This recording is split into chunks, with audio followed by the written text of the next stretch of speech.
salam pinggir syukur, sing jawab salam panjang umur. Assalamualaikum warahmatullahi wabarakatuh. Bismillahi masyaallah,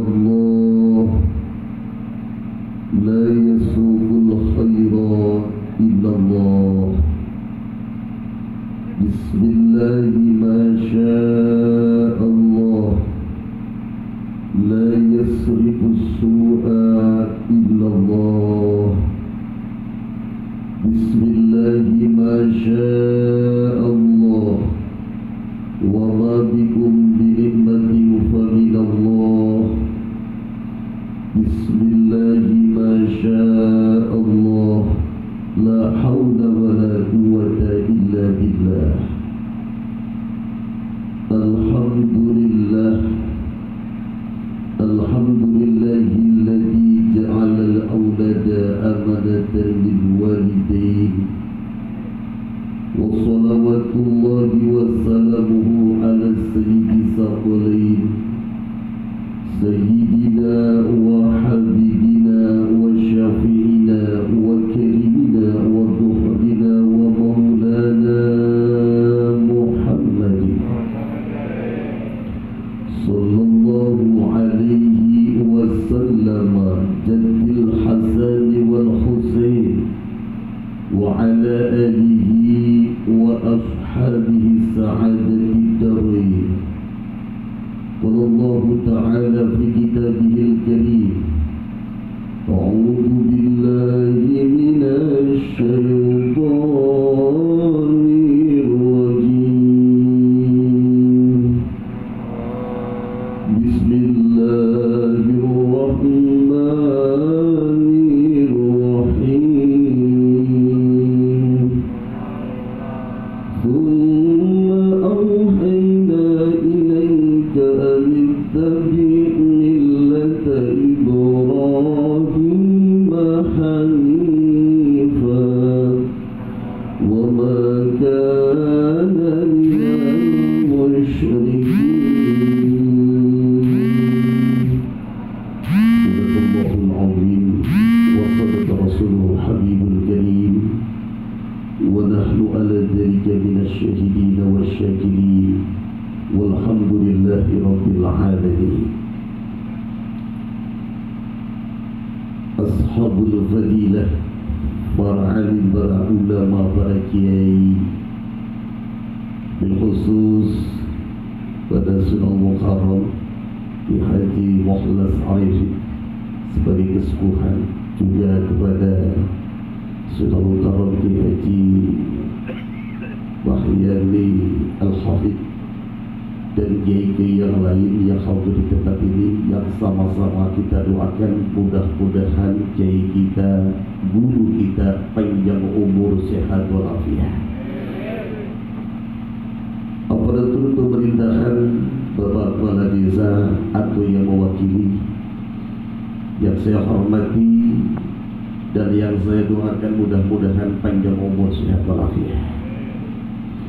Wabil khusus kepada sahib al-hajat Bapak Agus Farahara SDMA beserta Ibu yang saya hormati dan mudah-mudahan dimuliakan oleh Allah Subhanahu wa taala. Lebih-lebih kepada Ananda yang dihitan, yaitu Ananda Yusuf Artis Naranta, yang saya hormati dan yang saya cintai, dan mudah-mudahan dimuliakan oleh Allah Subhanahu wa taala. Pengatur waktu, penata acara yang hormati pula, hadirin hadirat semuanya yang hadir, ulamanya sudah didoakan, kepala desanya sudah didoakan, sahibul hajatnya sudah didoakan, ibu-ibu, bapak-bapak yang hadir ingin doakan. Mudah-mudahan yang hadir semua barokah umure, barokah rizkine, barokah keturunane, barokah milike, montore telu, mobile telu, bojone telu. Al-Fatihah.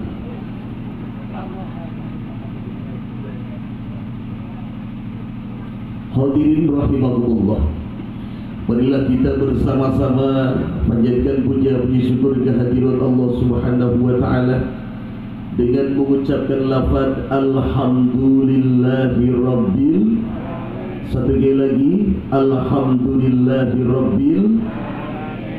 Salawat dan salam semoga senantiasa tercurah limpahkan kepada manusia suci, pengobat kalbu, penenang jiwa, pemimpin seluruh umat manusia, sang cahaya mulia, sang cahaya dunia, sang cahaya jiwa yang telah menerangi alam semesta ini, yaitu beliau baginda besar Nabi Muhammad SAW, dengan lantunan sallallahu ala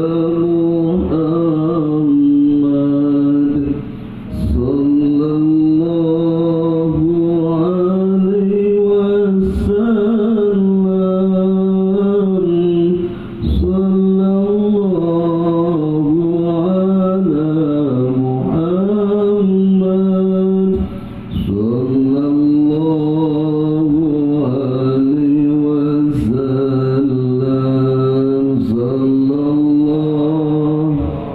sallallahu alaihi wasallam sallallahu ala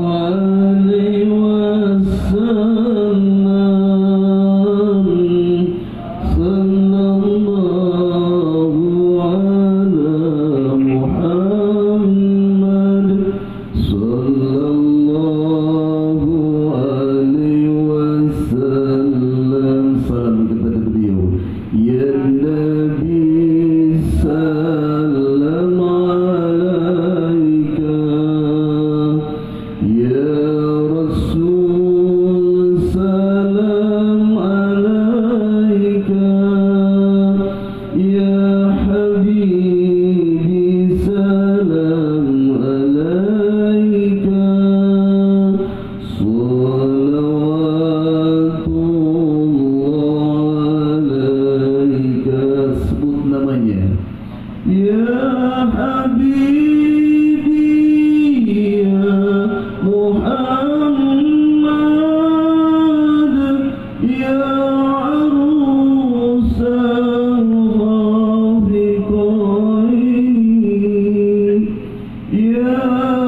alaihi naimun ghufira lahu qabla ayyastarqada.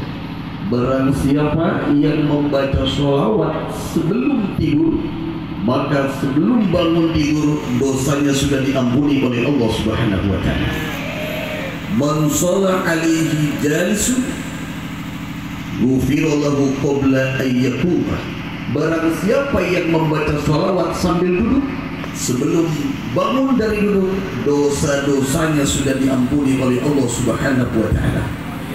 Man shalla rufi'a lahu sautuhu rufi'a lahu darajatuhu. Barang siapa yang membaca sholawat suaranya kencang, maka diangkat derajatnya oleh Allah Subhanahu wa taala. Shallu ala Nabi Muhammad. Hadirin rahimakumullah. Pertama, kita doakan dulu khusus ananda yang dihidankan, yaitu Ananda Yusuf Arbis Maranda. Mudah-mudahan Allah Subhanahu wa Ta'ala cetak jadikan anak yang soleh, taat kepada Allah dan Rasulnya, berbakti kepada orang tuanya, dan suatu saat berguna di tengah-tengah masyarakatnya. Al-Fatihah. Rahimakumullah. Kalimat soleh, Imam Al-Ghazali menjelaskan saking sulitnya di zaman akhir semisal sekarang ini. Imam Ghazali memberikan satu definisi, mencari anak yang soleh di zaman akhir itu kal-kibritil ahmar, kayak seperti kan belerang yang warna merah, di mana di situ pada langkahnya. Tapi mudah-mudahan dengan doanya bersama Ananda Yusuf Ardis Naranta, Allah jadikan anak yang soleh. Amin ya robbal alamin. Ini acaranya adalah syukurat walimatul khitan. Jadi khitan itu sudah ada sejak manusia pertama, yaitu Nabiullah Adam alaihi salam. Jadi setiap kewajiban itu ada sejarahnya, ada tujuannya, ada hikmahnya. Jadi ceramah saya di malam ini adalah sejarah hitam, tujuan hitam, hikmah hitam. Mudah-mudahan tidak sampai 30 menit. Amin. Jadi sejarah hitam sudah ada sejak manusia pertama, yaitu Nabi Adam alaihissalam. Sejarahnya begini. Dulu Nabi Adam alaihissalam di surga. Di surga itu serba ada. Ada jeruk, ada apel, ada semangka, ada buah pir, ada. Tapi di sini nggak ada ya Pak. Sini nggak ada. Ini cerita surga Pak Agus ya, bukan cerita Jembayat, cerita surga. Nah, Nabiullah Adam alaihi salam mungkin di surga apapun serba ada. Lah Nabi Adam digoda oleh setan. Kata setan, "Dam, ini kenikmatan surga sudah kau cicipi semua. Ada satu yang belum dicicipi, sangat nikmat rasanya. Apa? Namanya buah khuldi." Lah dengan godaan setan, Adam ini tergoda sehingga Nabiullah Adam alaihissalam satu buah khuldi itu dibelah menjadikan dua. Yang sebelah buat Nabi Adam baru ditelan, namun nyangkol di sini. Ini namanya apa? Laki-laki ada apanya? Lah manik ya. Ibu-ibu paham suaminya ada maniknya? Udah pernah pegang? Pernah ya? Lah Nabiullah Adam alaihissalam makan buah khuldi, lah baru di tenggorokan nyangkol sini. Tapi Siti Hawa, istri daripada Adam, tenggorokannya itu licin sehingga tertelan sampai dada, sehingga di sini ada dua, karena dulu makanya dua belah. Saya lihat buah khuldi itu tergantung manusianya, ada yang kecil, ada yang besar.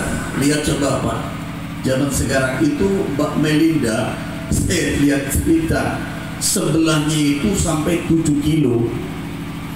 Berarti kalau sebelah 7 kilo tambah 7 kilo berarti berapa kilo? 14 kilo, sehingga jalannya agak moyong-moyong gini, saking beratnya. Lah Nabi Adam alaihissalam baru makan sampai tenggorokan di sini nyangkol. Lah istrinya Hawa karena tenggorokannya licin. Kenapa licin? Disitulah bahwa istri sulit untuk menjaga rahasia. Pinginnya ngomong aja ngomong. tingginya ngomong. Lihat ibu-ibu kalau lagi belajar dengan teman-temannya, yang satunya belinya genjer terus. Bu, kenapa sih beli genjer? Waduh, suami saya payah. Ini cerita suami payah, Bu, maaf, cerita suami payah dosa. Bu, cerita suami payah dosa. Bu, cerita suami payah dosa. Istri yang solihah itu diberi belanja 20.000 insya Allah cukup bagi yang solihah. Kenapa? Ya 10.000 buat oncom dan daging, yang 5.000 buat tahu, yang 5.000 buat minyaknya, cukup bagi yang solihah. Makanya urusan belanja itu tergantung kemampuan seorang suami. Lah, kembali bahwa Siti Hawa itu karena tenggorokannya licin sampai dada sini. Lah, karena Nabi Adam sama Siti Hawa melanggar aturan Allah, fa'akhrajahuma, dari surga oleh Allah diturunkan ke alam dunia yang fana ini. Setelah diturunkan ke alam dunia, ternyata di dunia itu repot, susah, capek. Kalau mau makan harus cari dulu, kalau mau makan harus masak dulu. Padahal waktu di surga tidak, tinggal makan.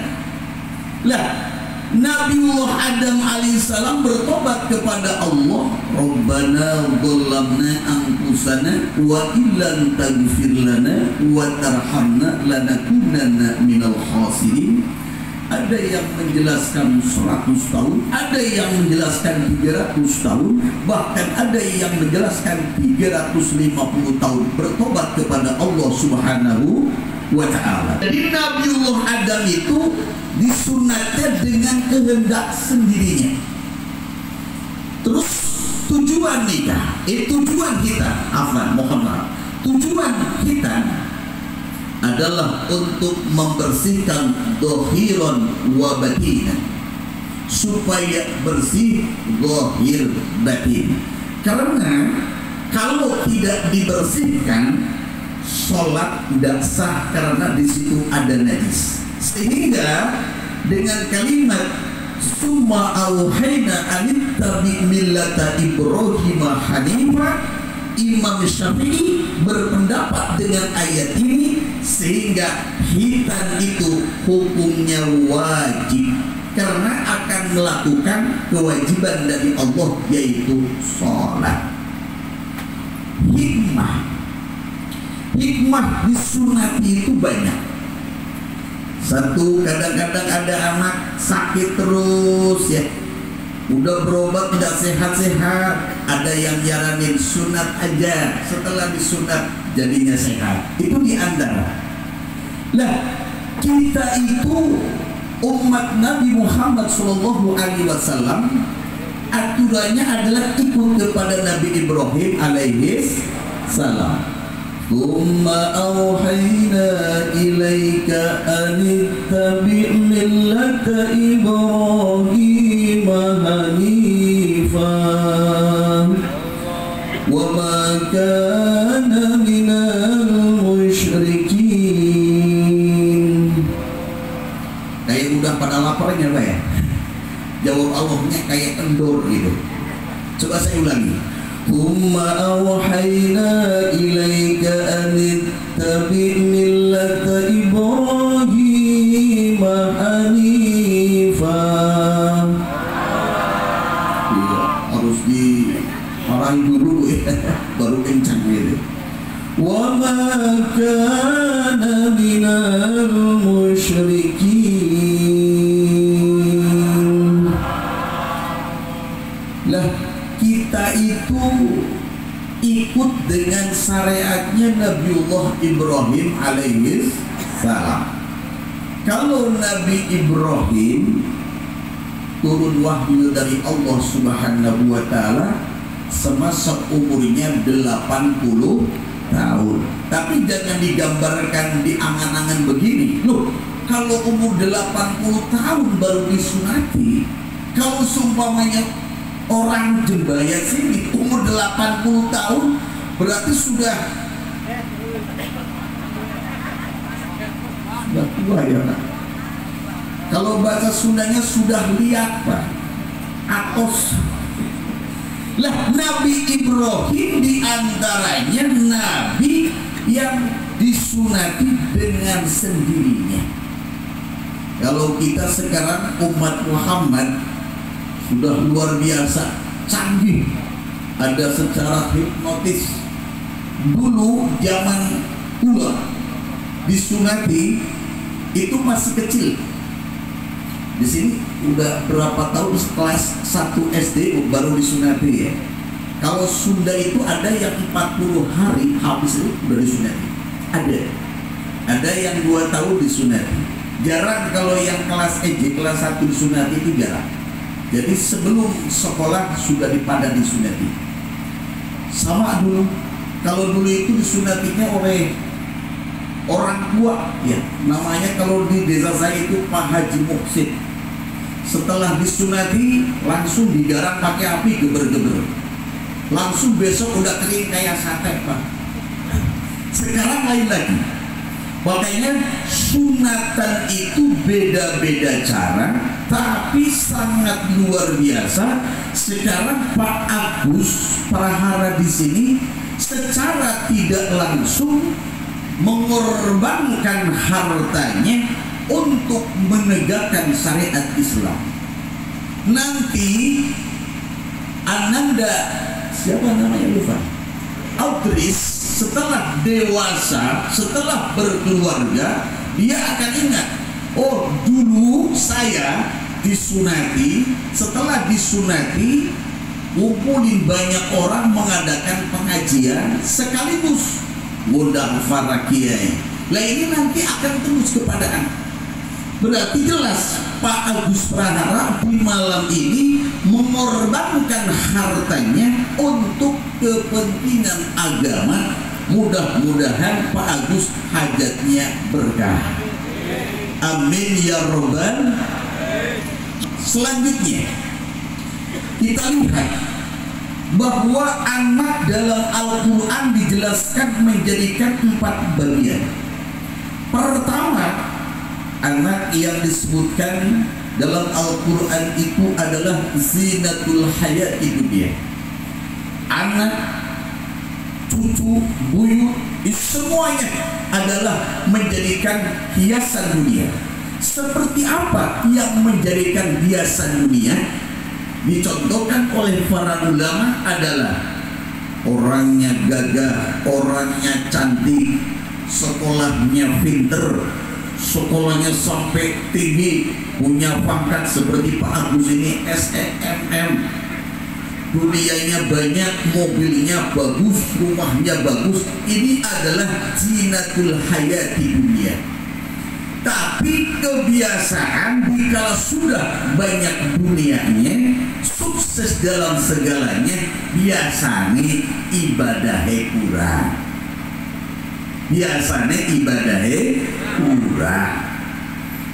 Jadi yang dipandang Allah itu bukan dunianya, tapi dunia dan akhiratnya. Mudah-mudahan Pak Agus di sini ada kalimat illa terkecuali kalau dalam itu. Kecuali Pak Agus adalah orang yang sukses juga rajin ibadahnya. Allahumma amin ya robbal alamin. Yang kedua, ada anak fitnah. Fitnah itu adalah anak yang menjadikan penderitaan orang tuanya. Dengar-dengar anaknya tawuran, dengar-dengar anaknya berkelahi, dengar-dengar anaknya nyolong. Lah ini anak yang jadikan fitnah. Naudzubillah summa naudzubillah. Yang ketiga, qurratu ayun, anak yang menjadikan bunga netra, kebahagiaan bagi orang tua. Contohnya anaknya gagah, anaknya cantik, rajin ngaji, rajin sholat, mondok, lama mondoknya zaman, sehingga bisa ngaji, bisa baca kitab kuning, hafal Al-Quran. Lah ini nih orang yang ta'ayyun.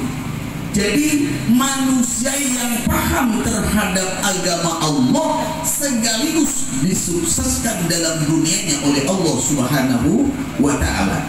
Sehingga ada kalimat dari guru saya dari gurunya, bahwa dunia ini adalah milik Allah, ibadah milik kita. Satu lagi, dunia milik Allah, ibadah milik kita. Kenapa dunia milik Allah, ibadah milik kita? Dunia milik Allah suatu saat akan kembali kepada Allah. Ibadah milik kita, pahalanya akan kembali kepada diri kita. Hadirin rahimakumullah, kita lihat kemarin keterjadian Cianjur, banyak yang ratusan juta bahkan miliaran, cuma 6 detik dan 7 detik semuanya habis hilang. Kenapa? Dunia itu milik Allah Subhanahu wa ta'ala. Maka yang lagi dititipi dunia oleh Allah, ingat kepada Allah, salurkan dunia itu di jalan yang diridhoi oleh Allah Subhanahu wa ta'ala. Sallu ala Nabi Muhammad. Hasan summa Husain lin Nabi qurratul ain nuruhum kal kawkabin jadduhum sallu alaihi an-nabi sallu alaihi salawatullahi alaihi wa yanalul barakah kullu man salla alaihi. Alhamdulillahirabbil. Hadirin rahimakumullah. Yang keempat, Al-Quran menjelaskan bahwa anak ada yang menjadikan adubun, menjadikan musuh bagi orang tuanya. Tidak sedikit sekarang banyak anak yang berani membunuh orang tuanya gara-gara ingin diminta dibelikan HP, enggak dibelikan, berani anak membunuh orang tua. Kenapa anak berani membunuh orang tua? Karena tidak ada didikan agama dari sang guru-gurunya. Maka lebih utama dikala kita ingin punya anak yang soleh, di antaranya coba daftarkan anak kita ke pondok pesantren. Kalau mau sekolah di sampingnya ada pesantren. Nah, ada sekolah didikan di rumahnya dengan baik untuk urusan agama, insya Allah anak terjaga. Sallu ala Nabi Muhammad. Makanya dulu dikala ingin punya anak yang soleh, orang tuanya itu rajin, anaknya jarahkan kepada orang-orang yang soleh. Dulu, cerita dulu, saya pada waktu kecilnya sering dibawa oleh orang tua saya kepada orang-orang soleh, ke kiai, ke ulama. Saya masih ingat dulu, saya dibawa ke Cianjur, dijarahkan oleh guru saya, oleh orang tua saya kepada guru saya dulu, namanya Kiai Haji Afifuddin Bustami, udah tua. Saya dijarahkan, kata abah saya, Yai ajengan, doakan putra saya supaya jadi anak yang soleh. Ya sudah, mangap nanti, mangap. Saya itu mangap, masih ingat. Oleh Kiai Cianjur, saya didoni Ciluh. Ternyata Cibu, bahasanya Cibu, paham ya? Cibunya ulama itu mengandung keberkahan. Itu dulu saya waktu itu. Lah, sampai sekarang, kemarin saya tahun 2020 kedatangan ulama besar dari Cikampek Karawang, ziarah ke pondok pesantren pas Mahalul Qiyam. Kiainya sepuh, mungkin sepuh dengan kesepuhan sini. Kiai maaf. Saya maaf oleh kiai sepuh, saya kembali sampai 3 kali. Telan, saya telan Pak. Padahal saya lihat itu kiai namanya Mbah Nur. Itu kiai padahal rokoknya kelintingan Pak. Kalau kita lihat rokoknya kelintingan, baunya seperti apa? Tapi saya adalah orang yang percaya dengan keberkahan, bahwa ludahnya ulama itu mengandung keberkahan. Allahumma amin ya robbal. Ya kali-kali ya Pak Agus putranya dibawa ke kiai sepuh untuk diludahin supaya jadi anak yang soleh. Sekarang mumpung di tempat ini ada ulama sepuh, lu barusan kiai, nanti sebelum pulang minta ludahin semua supaya soleh semua. Amin ya robbal. Hadirin rahimakumullah. Putra kulo kayak bandel disyariati. Lah ini bisa jadi dulu waktu proses bikinnya salah waktu. Imam An-Nawawi, Imam Al-Ghazali menjelaskan bahwa kita tidak boleh berhubungan intim dengan istri qabla subhi wa ba'dahu. Tidak boleh bikin anak, maaf jadi cerita anak ini. Tidak boleh bikin anak sebelum sholat subuh 10 menit lagi kok bikin anak, tidak boleh.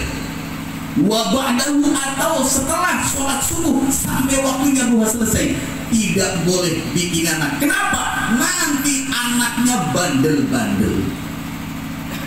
Kata siapa? Kata Imam Ghazali. Yang kedua, wa qablal maghribi wa ba'dahu. Tidak boleh berhubungan intim dengan istri sebelum datang waktu maghrib atau setelah waktu sholat maghrib sampai isya, tidak boleh, kata Imam Al-Ghazali. Yang ketiga, tidak boleh berhubungan intim yaitu di malam takbir Idul Fitri atau malam takbir Idul Adha. Kenapa? Nanti mewaris kepada anaknya bandel-bandel, bisa jadi melawan kepada orang tua. Ini Imam Ghazali menjelaskan, ternyata proses pembikinan anak itu juga ada waktunya yang baik supaya menjadikan anak-anaknya pada baik-baik. Satu kali lagi bahwa kita doakan bersama Ananda Yusuf Ardis Naranda, terus dia dulu tulisannya, dijadikan oleh Allah anak yang soleh, taat kepada Allah dan Rasulnya, berbakti kepada orang tuanya, dan suatu saat dapat ilmu yang bermanfaat di tengah-tengah masyarakatnya. Allahumma amin ya rabbal alamin. Hadirin rahimakumullah, saya mohon maaf tabarukan bin Nabi Muhammad SAW untuk berdiri sebentar. Sallu ala Nabi Muhammad.